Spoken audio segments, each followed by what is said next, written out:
श्रीमद् भागवत महापुराण सुख सागर भाषा के अंतर्गत तृतीय स्कंद का 21वां और 22वां अध्याय। 21वां अध्याय स्वयंभू मनु शत्रुपा एवं कर्दम ऋषि के तप से प्रसन्न होकर भगवान श्री नारायण जी के द्वारा उन्हें वरदान तथा दर्शन देने का वृतांत। मैत्रेय ऋषि बोले, हे विदुर जी, स्वयंभू मनु और शत्रुपा ने वन में जाकर 10,000 वर्षों तक भगवान नारायण का ध्यान करके तपस्या की। तब भगवान ने प्रसन्न होकर उन दोनों को अपना दर्शन दिया और उनसे बोले, मैं तुमसे बहुत प्रसन्न हूँ, अतः तुम मनोवांछित वरदान मांग लो।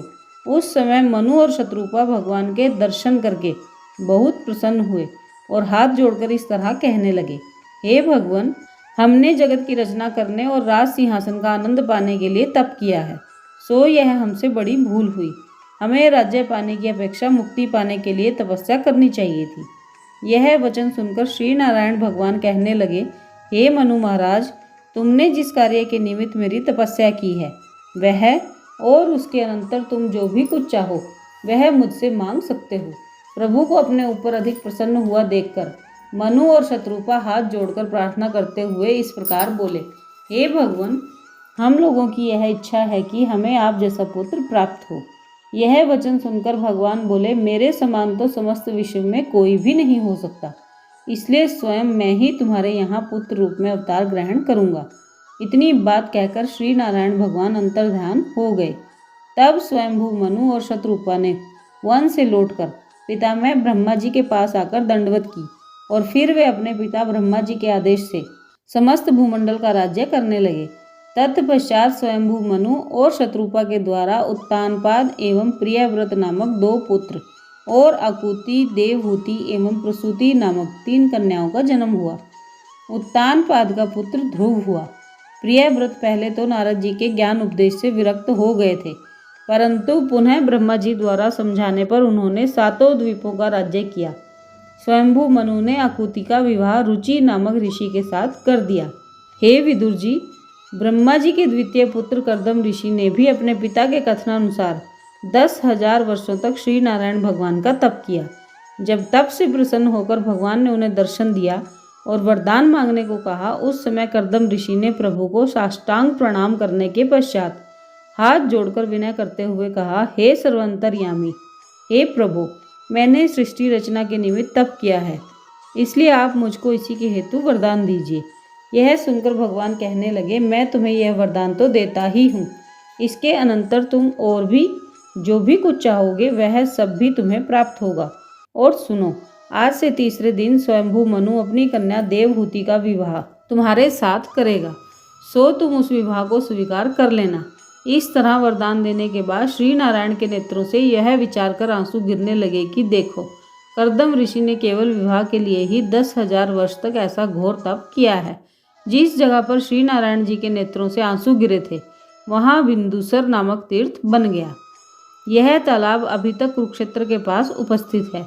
इस तरह आंसू टपकने के बाद नारायण भगवान ने कर्दम ऋषि से कहा, हे ऋषि, जो प्राणी इस सरोवर में स्नान करेगा उसका मन धर्म कर्मों में लग जाएगा और उसके सारे पाप नाश हो जाएंगे। इतना कहकर त्रिलोकीनाथ अंतर्ध्यान हो गए। इसके बाद कर्दम ऋषि राजा स्वयंभू मनु के आने की प्रतीक्षा करने लगे। तीसरे दिन राजा स्वयंभू मनु अपनी रानी शत्रुपा और पुत्री देवहूति के समेत रतन जटित सुंदर रथ पर सवार हो बिंदुसर तीर्थ में आ गए और वहां स्नान करने के बाद उन्होंने कर्दम ऋषि के आश्रम में जाकर कर्दम ऋषि को साष्टांग प्रणाम किया।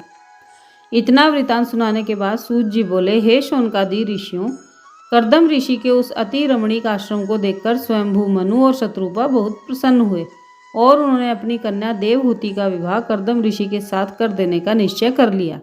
तदंतर वे कर्दम ऋषि के आगे हाथ जोड़कर खड़े हो इस प्रकार कहने लगे, हे महर्षि, देवऋषि नारद के श्रीमुख से आपके गुणानुवादों का वर्णन सुनकर मेरी पुत्री देवहूति की अभिलाषा आपके साथ विवाह करने की हुई है।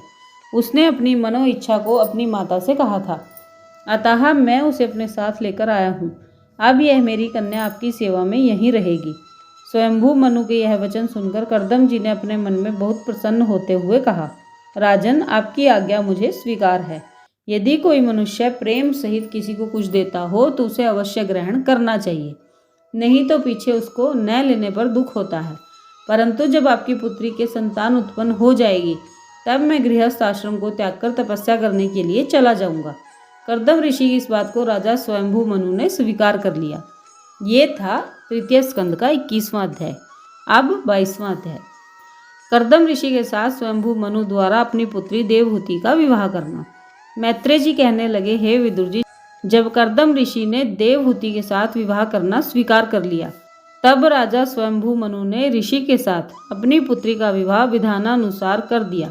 तत्पश्चात राजा ने ऋषि से कहा, हे महात्मन, मेरी संपूर्ण संपत्ति एवं राज्य के मालिक ब्राह्मण और ऋषि मुनि ही हैं।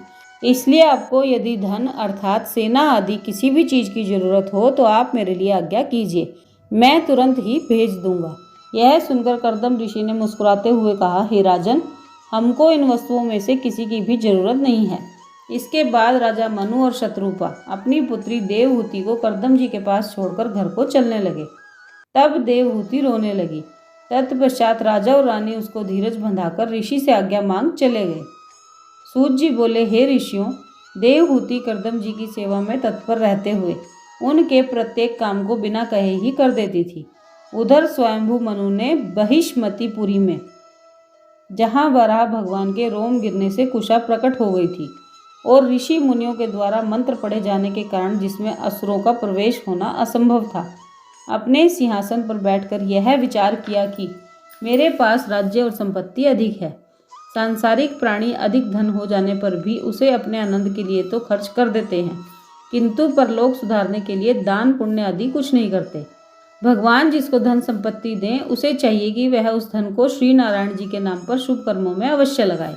ऐसा सोचकर राजा स्वयंभू मनु ने हर साल विधान के अनुसार यज्ञ करना शुरू कर दिया।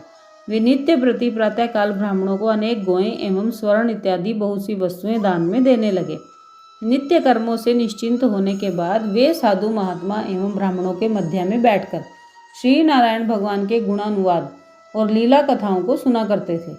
जिस समय कोई साधु संत तथा महापुरुष नहीं होते थे उस समय वे स्वयं ही भगवान नारायण का ध्यान करते और उनके चरणार बिंदों में मन लगाते थे।